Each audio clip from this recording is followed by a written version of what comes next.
In 6 hours, they'd land at Diego Garcia for a classified briefing that would determine whether Operation Glassfire proceeded or collapsed entirely. What none of them knew, what she was legally forbidden to tell them, was that Halford had just struck the only person on Earth who could stop the mission that would kill them all. The humidity hit like a wall when they descended the ramp. Diego Garcia was a smear of green against impossible blue, a British-American military installation so remote that maps seemed to forget it existed. Reese's jaw throbbed where Halford's fist had connected 3 hours earlier, before she'd put him down with a knee strike and a nerve compression that left him vomiting into a tactical bag. She'd let him walk off the plane on his own. Dignity mattered in the Corps, even when someone had just committed career suicide. The Marines filed toward the operations center in silence, their boots crunching on coral aggregate. Reese watched them move. Corporal Mendez with his rifle slung low, Sergeant Torres scanning rooflines out of pure habit, Private Kim so young his face still held the softness of adolescence. Good soldiers.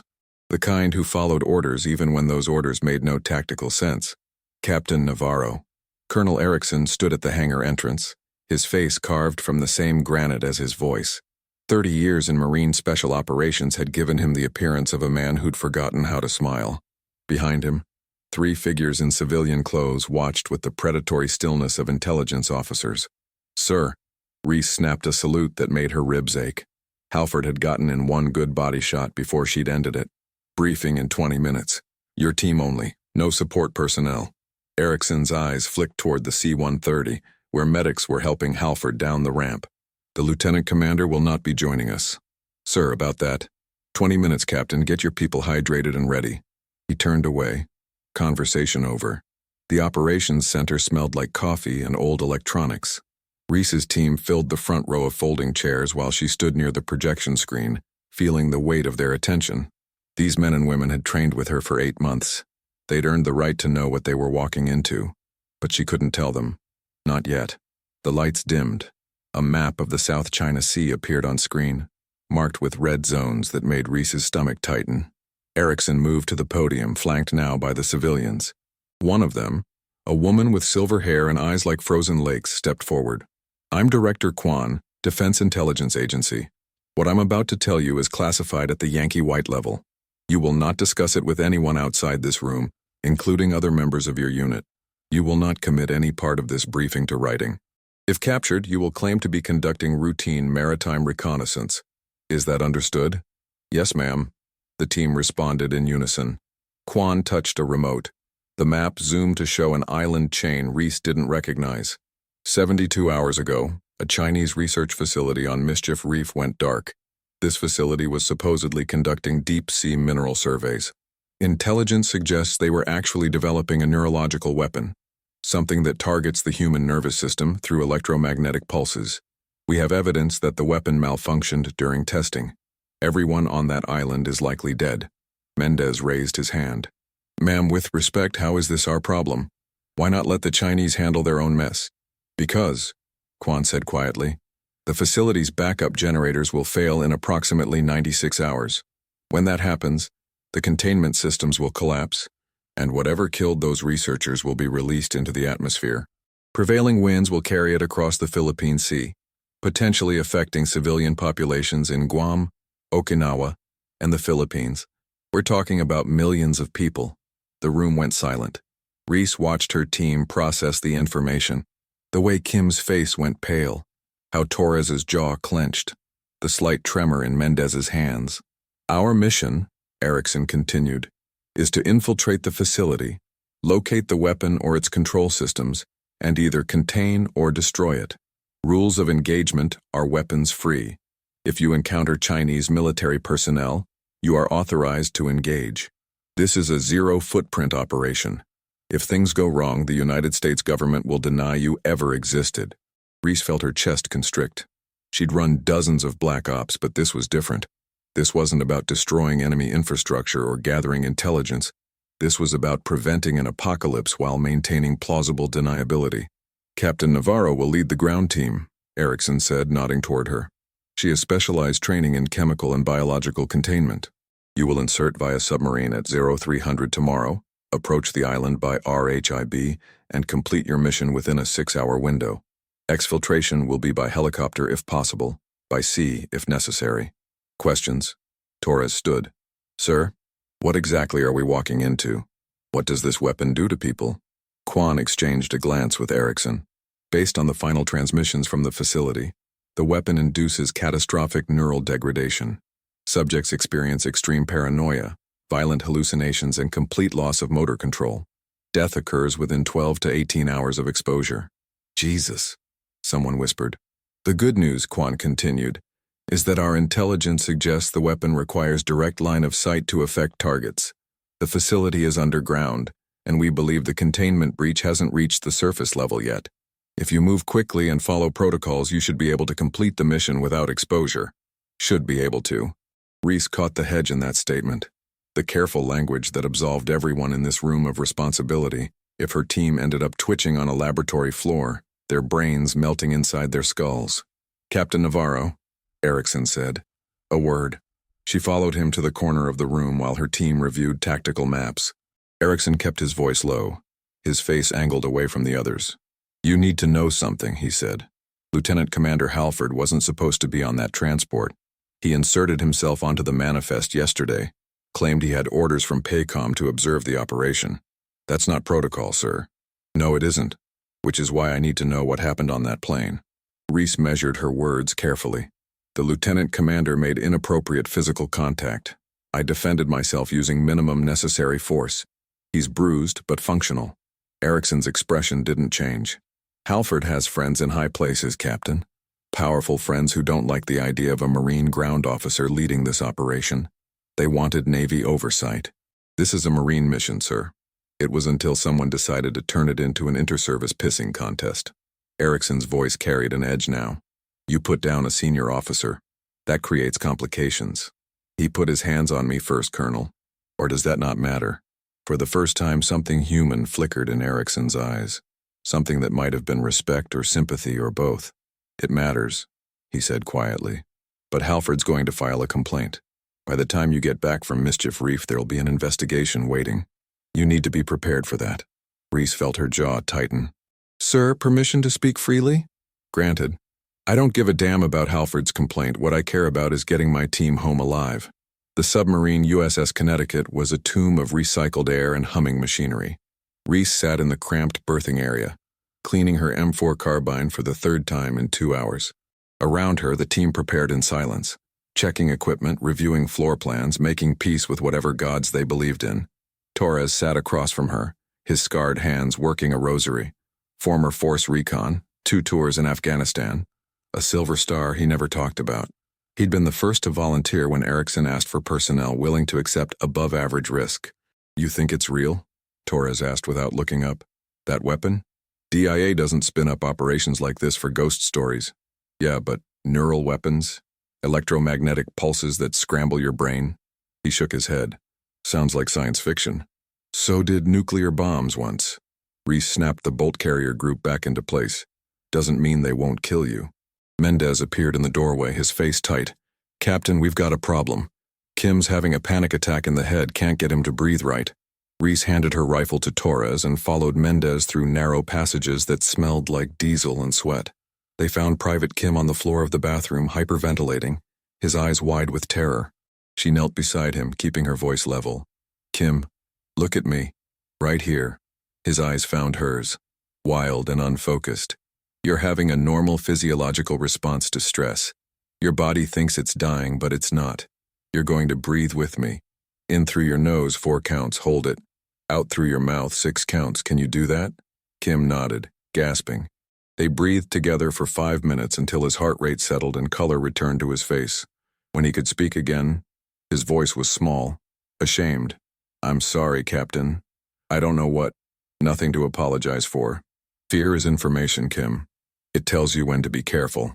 The trick is not letting it make decisions for you. She helped him stand. You're going to be fine. We're all going to be fine. It was a lie, and they both knew it. But lies had their place in war. Sometimes they were the only thing that kept people moving forward. At 2:45, they gathered in the submarine's torpedo room for final equipment checks. Reese watched her team suit up in chemical protection gear, sealed suits that would turn them into anonymous figures in the darkness. indistinguishable from one another, except for the call signs marked on their helmets. Director Kwan appeared with a metal case, which she opened to reveal 6 syringes filled with amber liquid. Nerve agent antidote, she explained. If you're exposed to the weapon, inject this immediately into your thigh. It won't cure you, but it might buy you enough time to complete the mission or reach exfil. Might, Torres repeated flatly. The weapon's effects are unpredictable. This is the best we can offer. Kwan met each of their eyes in turn. I won't lie to you. This mission has a high probability of casualties. If any of you want to back out, now is the time. No judgment, no consequences. Nobody moved. Reese felt a swell of pride and grief. These people were going to follow her into hell because she'd asked them to. Some of them wouldn't come back. That was the math of war, cold and immutable. All right, she said. Let's go save the world. The rigid hull inflatable boat cut through black water under a moonless sky. Reese sat at the bow, watching Mischief Reef resolve from darkness, a low silhouette of concrete and metal that shouldn't exist but did, built by Chinese dredging operations that had turned coral into military infrastructure. No lights, no movement, just the sound of waves against artificial shores. They beached the RHIB on the eastern side, where satellite imagery showed a service entrance half hidden by camouflage netting. Torres and Mendez took point, weapons up, night vision turning the world green and strange. The entrance was sealed by a reinforced door with a biometric lock. Mendez placed a shaped charge while the rest of them stacked up on either side. The explosion was muffled, contained, a thump that Reese felt in her bones more than heard. Inside was a corridor lit by emergency lighting, all red and shadow. The air smelled wrong, like copper and burnt plastic. Reese's radiation detector stayed quiet, but her chemical sensor began clicking softly. Traces of organic compounds, she reported. Nothing immediately dangerous, but stay alert. They moved through the facility in tactical formation, clearing rooms with practiced efficiency. A cafeteria with food rotting on plates. Dormitories where bunks held the shapes of bodies that were no longer there. A laboratory filled with equipment Reese didn't recognize. All glass tubes and electromagnetic coils and computer screens frozen mid-calculation. Where are the bodies? Kim whispered. It was a good question. If everyone had died here, there should be corpses. Instead, they found only evidence of panic. Overturned furniture, bloodstains on walls, broken glass crunching under their boots. Torres found the first body in a stairwell leading down. A Chinese researcher female, her face locked in an expression of absolute terror. Her eyes had hemorrhaged, leaving red orbs that stared at nothing. Lividity suggested she'd been dead for at least 48 hours. Jesus Christ, Mendez breathed. Keep moving, Reese ordered, though her hands had begun to shake. The central laboratory was 3 levels down, behind a blast door that had been torn open from the inside. The metal was bent outward, as if something impossibly strong had punched through. Reese's sensors went wild as they entered. Electromagnetic fields that made her fillings ache. Chemical signatures that suggested biological contamination. And in the center of the room, suspended in a containment sphere of reinforced glass, was the weapon. It looked nothing like Reese had imagined. Not a device or machine, but something organic. A mass of neural tissue connected to electrodes pulsing with faint bioluminescence. Human tissue. She could see the convolutions of a brain, preserved and enhanced and weaponized. Oh God, Torres said.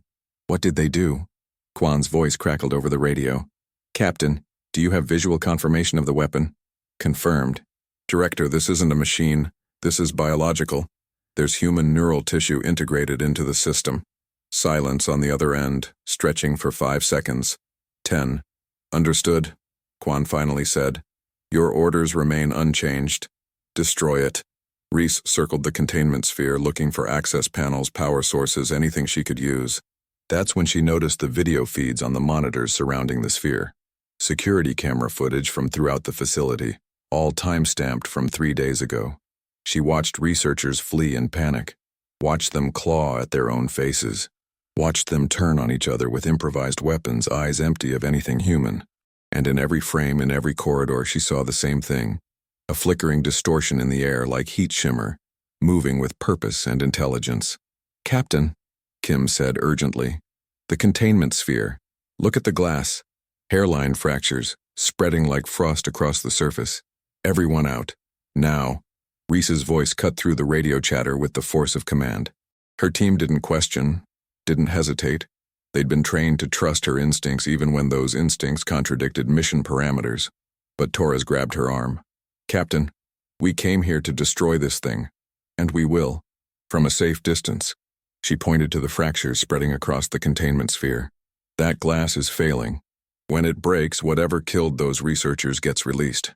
We need to plant charges and detonate remotely." They retreated to the stairwell while Mendez placed C4 packs around the laboratory's support columns. Standard demolition procedure. Bring down the ceiling, bury the weapon under tons of concrete and earth. It wouldn't destroy the organic components completely, but it would prevent atmospheric dispersal. That was the theory anyway. Reese was watching Mendez work when she noticed Kim had stopped moving. He stood in the corridor, staring at nothing, his breathing rapid and shallow through the respirator. "Kim, report." No response. She crossed to him, put a hand on his shoulder. He flinched away violently, bringing his rifle up in a jerky motion that had no tactical purpose. Through his face shield she could see his eyes, pupils dilated to pinpricks, tears streaming down his cheeks. "Kim, it's me. It's Captain Navarro. You're okay." "They're coming," he whispered. "Can't you see them? They're in the walls. They're in my head." "Corporal Torres, I need that antidote syringe now." But when Torres reached for his medical kit, Kim screamed, a sound of pure animal terror that made Reese's blood freeze. He swung his rifle wildly, the barrel passing inches from her face. She moved on instinct, grabbed the weapon, twisted it from his grip with a disarm technique she'd practiced 10,000 times. Kim collapsed, sobbing, clawing at his helmet like it was crushing his skull. Torres jabbed the antidote into Kim's thigh, driving the plunger home. For a moment, nothing happened. Then Kim's breathing slowed, his muscles relaxing, but his eyes remained unfocused, seeing things that weren't there. "We need to abort," Torres said. "If that weapon can affect us through sealed suits, it's not the weapon." Reese pulled up Kim's medical file on her wrist computer. "He's on sertraline for anxiety. Antidepressants can cause paradoxical reactions under extreme stress. This is psychological, not neurological." "You sure about that?" She wasn't. But doubt was a luxury they couldn't afford. "Mendez, how long on those charges?" 2 minutes, Captain." "Make it 1. We're leaving." They hauled Kim up the stairs, his legs barely functional, his weight distributed between Torres and a Marine named Hassan, who'd stayed silent through the entire operation. At ground level, Reese paused at a window overlooking the facility's courtyard. That's when she saw them. Figures moving in the darkness outside, dozens of them, shambling with the uncoordinated gait of the badly injured. Chinese military personnel, researchers, facility staff, all dead, all moving, all walking toward the building with single-minded purpose. "That's not possible," Hassan whispered. "That's not scientifically possible." Reese's mind raced through explanations. Prion disease that reanimated motor functions, parasitic infection that hijacked the nervous system, some nightmare combination of the weapon's effects and experimental drugs the Chinese had been testing. It didn't matter. They were here, and the team was trapped. "New plan," she said, her voice steady despite the ice flooding her veins. "We hold the entrance until Mendez gets clear. Then we blow the charges and extract by roof. Torres, get Kim to the upper level. Hassan, you're with me on the door." They barricaded the entrance with equipment lockers, while the dead pressed against the reinforced glass. Up close, Reese could see the hemorrhaging in their eyes, the way their jaws worked soundlessly. One of them wore a lab coat with a name tag she could almost read. Dr. Chen, lead researcher. She'd seen his photograph in the intelligence briefing. "Why aren't they breaking through?" Hassan asked. "Maybe they can't. Maybe whatever's controlling them doesn't understand doors." Reese checked her ammunition. 3 magazines left, plus her sidearm. Or maybe they're waiting for something. Mendez's voice crackled over the radio. "Charges are set. 5-minute timer starts now. Copy that. Everyone to the roof." They climbed through maintenance shafts and emergency stairs, Kim barely conscious between Torres and Hassan. The building shuddered as the dead finally broke through the entrance 3 floors below. Reese could hear them coming, footsteps that dragged and stumbled, voices that made sounds no living throat should produce. The roof was a flat expanse of concrete surrounded by communications equipment. Reese triggered the emergency beacon, while Torres established a defensive perimeter. Their extraction helicopter was still 40 minutes out, and they had 5 minutes before the charges detonated. 4 minutes. The first of the dead emerged from the roof access door. Reese fired 3 controlled bursts, center mass, professional execution. The figure kept coming. She aimed for the head. That was the pattern in every zombie movie, right? But her bullets passed through with no effect. The dead didn't need intact brains to move. "Suppressing fire," Torres shouted. "Keep them back until exfil arrives." But more kept coming. Dozens, hundreds. The entire facility's staff reanimated and climbing toward them. Reese's rifle clicked empty. She dropped the magazine, slapped in a fresh one, kept firing. Beside her, Hassan was screaming into the radio, begging for immediate extraction. 3 minutes. The dead were 20 feet away when Reese felt it. A pressure inside her skull like the building before a migraine. Colors became too bright. Sound became syrup-thick and distorted. She looked at her team and saw them doubling, tripling, their faces melting into abstract shapes. "It's in my head," she heard herself say. "The weapon. It's in all our heads." Torres grabbed her shoulders, shook her hard. "Captain, stay with me, fight it." But how did you fight something that attacked thought itself? How did you maintain sanity when the definitions of reality were being rewritten in real time? 2 minutes. Through the hallucination, Reese saw Kim stand up, saw him walk to the edge of the roof with the calm certainty of someone following instructions only he could hear, saw him step off into empty air. "No!" Hassan lunged for him, fingers grasping at nothing. 1 minute. The dead surrounded them now. Reese felt cold hands on her arms, her legs pulling her down. She tried to remember why she was fighting, what she was fighting for. The mission, her team, something important. But the thoughts were slippery, dissolving faster than she could hold them. Torres was beside her, still firing, his face set in an expression of absolute determination. She wanted to tell him something about honor, about duty, about how it had been a privilege to serve with him. But her mouth wouldn't form words. 30 seconds. The detonation sequence began with a rumble deep underground. The dead didn't react, didn't flee. They simply stood there, holding the Marines in their cold grip as the charges fired in sequence and the facility began to collapse inward. The shockwave threw Reese backward, breaking the dead's grip. She tumbled across concrete, watching the world splinter into 1,000 incompatible versions of itself. In one, she was flying. In another, she was already dead. In a third, she was the weapon, looking out at the world through 100 dead eyes, hungry for more minds to consume. When reality settled, she was alone on the roof. No team, no dead, just herself and the emergency beacon still transmitting, and the ruins of the facility smoking below. The helicopter found her 12 hours later, huddled in the wreckage with a body temperature 2 degrees below sustainable and no memory of how she'd survived. They told her later that she'd been mumbling in Mandarin, a language she didn't speak, reciting what sounded like research notes about electromagnetic resonance in human neural tissue. She woke 3 days after that in a naval hospital in Okinawa, strapped to a bed with Director Kwan sitting in a chair by the window. "Your team is dead, Captain." Kwan's voice held no inflection, no emotion. Statement of fact. Private Kim jumped from the roof. The others were buried when the facility collapsed. "We recovered what we could, but..." She spread her hands in a gesture that meant everything and nothing. Reese stared at the ceiling tiles, counted them. 43. A prime number. Why did that matter?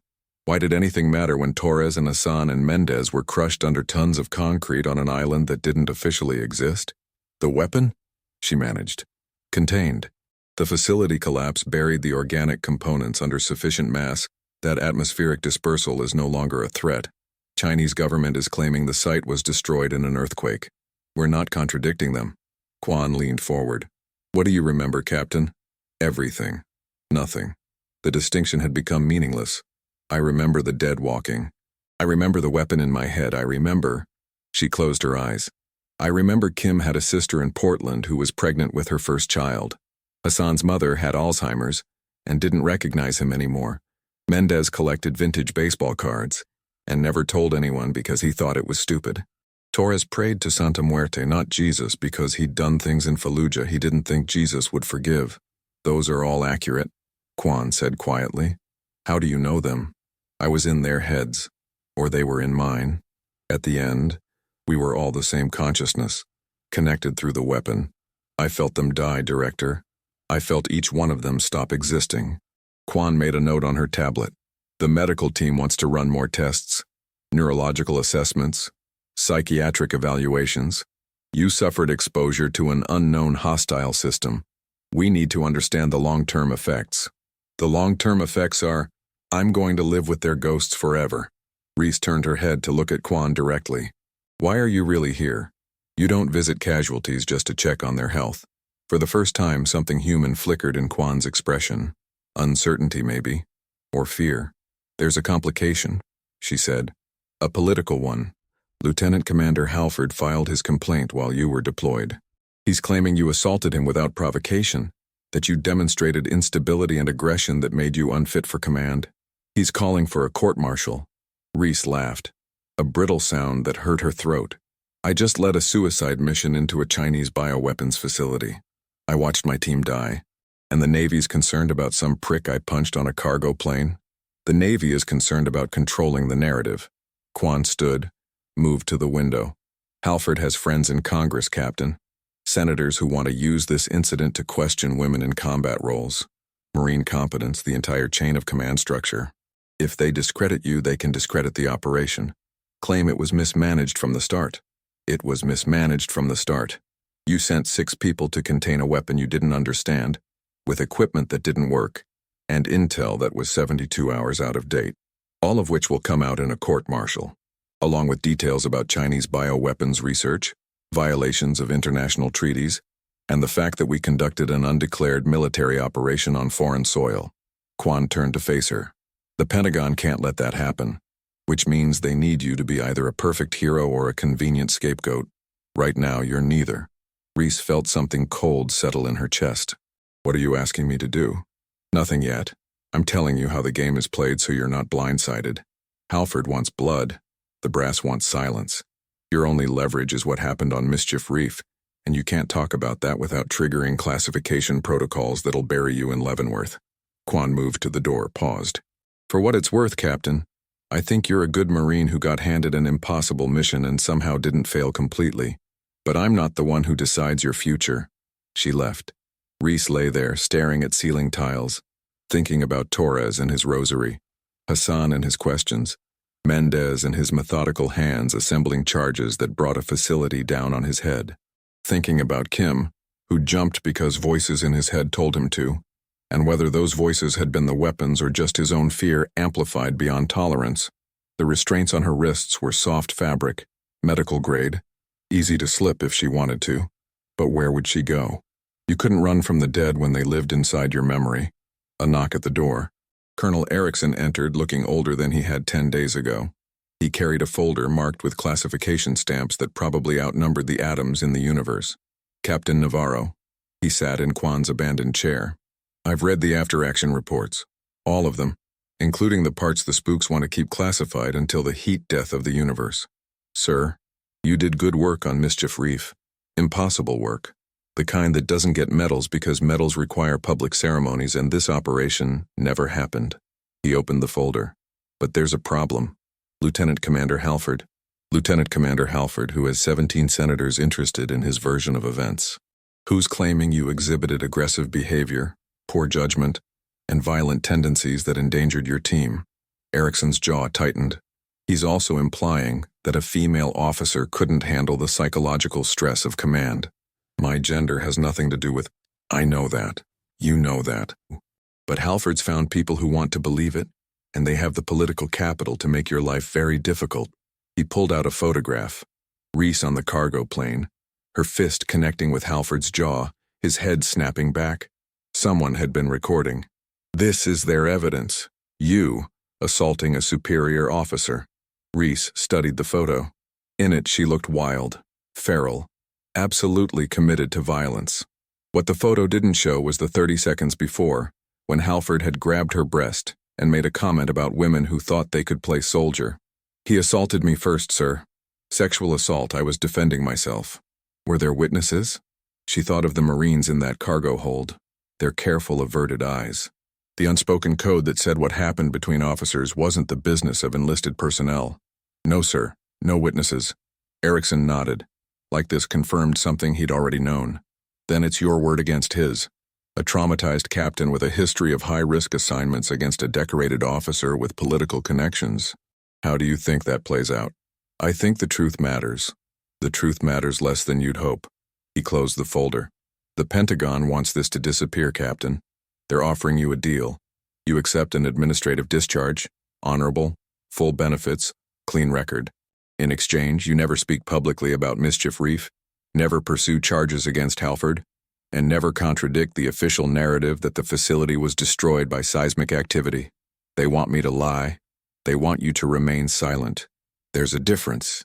Reese felt the restraints on her wrists, thought about freedom and what it cost, thought about Torres dying under concrete and Hassan screaming into a radio and Kim stepping off a roof into nothing. And if I refuse the deal? If I demand a court-martial where I can present the actual facts? Then you go to prison, Captain. Assault on a superior officer, minimum 2 years. The details of the operation remain classified. You can't use them in your defense without violating secrecy agreements, which adds more charges. By the time they're done with you, you'll be dishonorably discharged and unemployable, and Halford will get a promotion. So I'm being punished for surviving. You're being given an escape hatch. Erickson's voice softened slightly. I don't like it either, but I've been in this game long enough to recognize a losing position. Take the discharge. Live your life. Let the dead rest. But that was the problem. The dead wouldn't rest. They lived in her head now, permanent residents, their thoughts mingling with hers until she couldn't tell where they ended and she began. I need time to think. You have 24 hours. After that, the offer expires and the charges proceed. Erickson stood, moved to the door. For what it's worth, you did everything right on that island.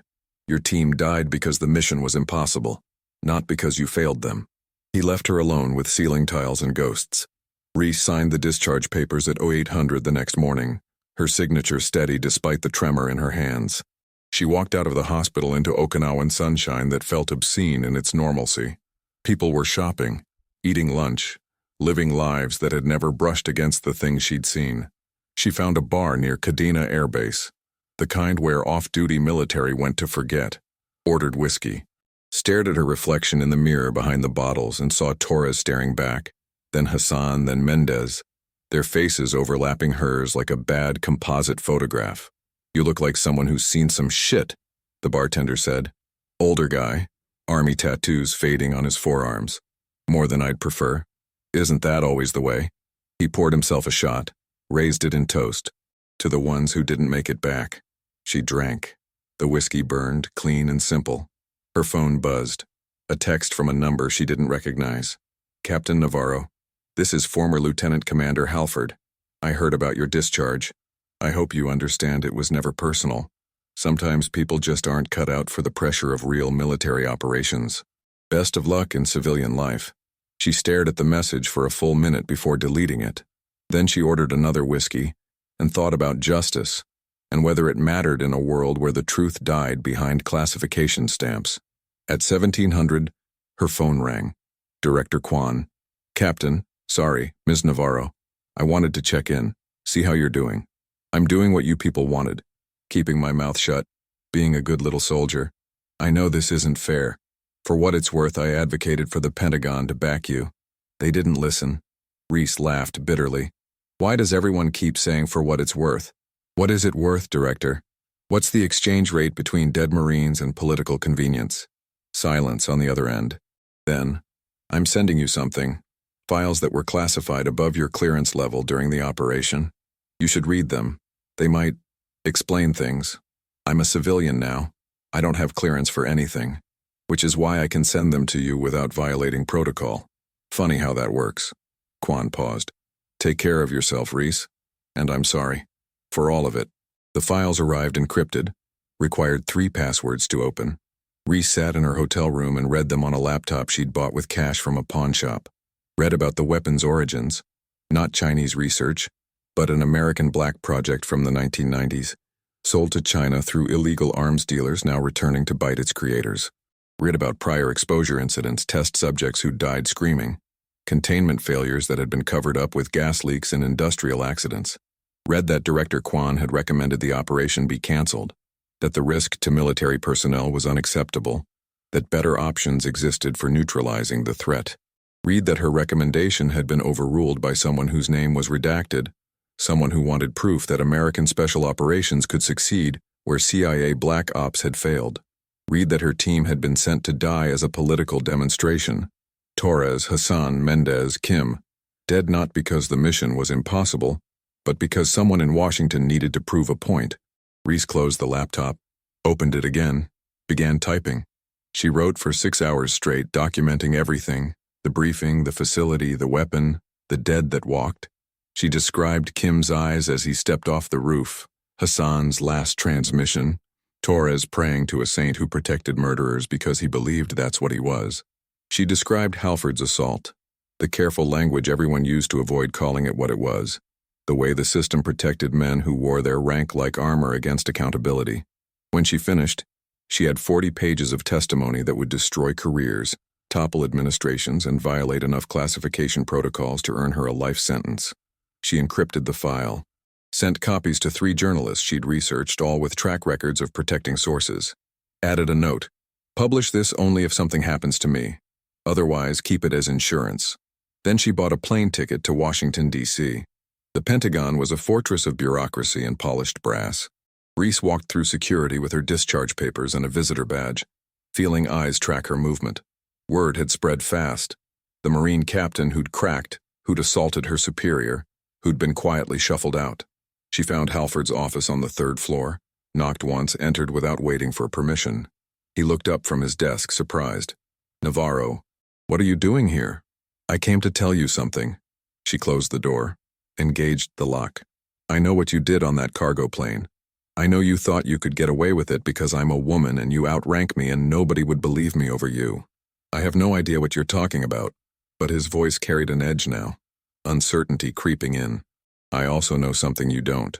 She sat down across from him, studied his face the way she'd study enemy terrain. That weapon on Mischief Reef? It didn't just kill people. It connected them, networked their consciousnesses, and I was exposed to it for 47 minutes before the facility collapsed. "So what? You had hallucinations, psychological trauma. It's all in your medical file." "It's in my medical file that I started speaking Mandarin, a language I never studied. But I can do it fluently now because I accessed the memories of Dr. Chen, the head researcher, while his dead body was climbing stairs toward me." She leaned forward. "Do you understand what I'm saying, Halford? I can access memories that aren't mine, thoughts that never belonged to me." His face had gone pale. "That's not scientifically possible. Neither were walking corpses, but I saw those too." She pulled out her phone, opened a file. "I've spent the last 3 days learning to control it, focusing on specific people, specific memories.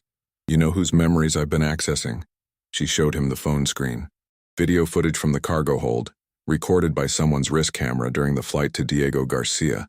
Footage that showed him grabbing her, his hand on her breast, his mouth close to her ear as he whispered exactly what he thought women were good for. Footage she'd pulled from Corporal Mendez's memory, accessed through the neural network that still connected them, dead or not. "That's impossible," Halford whispered. "So is everything else about what happened on that island. But I have 17 hours of footage like this, pulled from the memories of every person on that plane. I have your bank records showing payments from defense contractors. I have text messages you sent to mistresses you're not supposed to have. I have everything, Halford, because the weapon didn't just connect me to my team. It connected me to everyone my team ever touched, and everyone they touched, and everyone they touched. I'm a walking breach of classified information, and you can't stop it because you'd have to explain how it happened." She stood up, walked to the door. "You're going to withdraw your complaint. You're going to tell your senators that it was all a misunderstanding, that Captain Navarro was an exemplary officer who deserved better than she got, and you're going to accept a quiet retirement because if you don't, I will publish every dirty secret you've ever tried to hide. You can't do this. It's blackmail. It's illegal. So is sexual assault. So is sending Marines to die for political theater. So is half of what happens in this building every single day." She unlocked the door. "I'm giving you the same choice you people gave me. Take the deal and walk away, or fight and lose everything. Your move, Lieutenant Commander." She left him there, pale and shaking, and walked out of the Pentagon into Washington sunshine. Her phone rang 6 hours later. Colonel Erickson. "Captain Navarro, I just received word that Lieutenant Commander Halford has withdrawn his complaint. Something about new evidence coming to light. He's also announced his retirement, effective immediately. Is that so, sir? It is. Which means your discharge was processed under false pretenses. The Pentagon is prepared to reinstate you, restore your rank, issue a formal apology. Reese stood on the steps of the Lincoln Memorial, looking out at the city that had tried to bury her. I appreciate the offer, Colonel, but I think I'm done being a Marine. I understand, for what it's worth. Everyone keeps saying that, for what it's worth. Like it's supposed to make the math add up. The dead stay dead, the lies become truth. She closed her eyes. My team died for nothing, sir. They died so someone could prove a point. And then the system tried to punish me for surviving. I can't serve that anymore. What will you do? I honestly don't know. Maybe I'll write a book. Maybe I'll just drink until the ghosts get quieter. She paused. Or maybe I'll use what the weapon gave me. This network in my head. Maybe I'll access the memories of every corrupt officer, every lying politician, every person who's ever sent soldiers to die for profit. Maybe I'll become the thing the Pentagon fears most, a weapon that tells the truth. That sounds dangerous, Captain. So is everything else about me now. She hung up. Reese Navarro walked down the memorial steps into a future she couldn't predict, carrying the dead inside her skull, their thoughts and memories and fears woven so tightly with her own that she'd never be alone again. Torres was there, praying to Santa Muerte. Hassan was there, asking questions that had no answers. Mendez was there, methodical and patient. Kim was there, forever stepping off that roof, forever falling, forever choosing the voices over the fear. She would carry them forward. She would be their witness, and she would make absolutely certain that nobody forgot what happened on Mischief Reef, even if the official story said it never happened at all, because the dead deserved better than silence. And maybe, just maybe, so did she.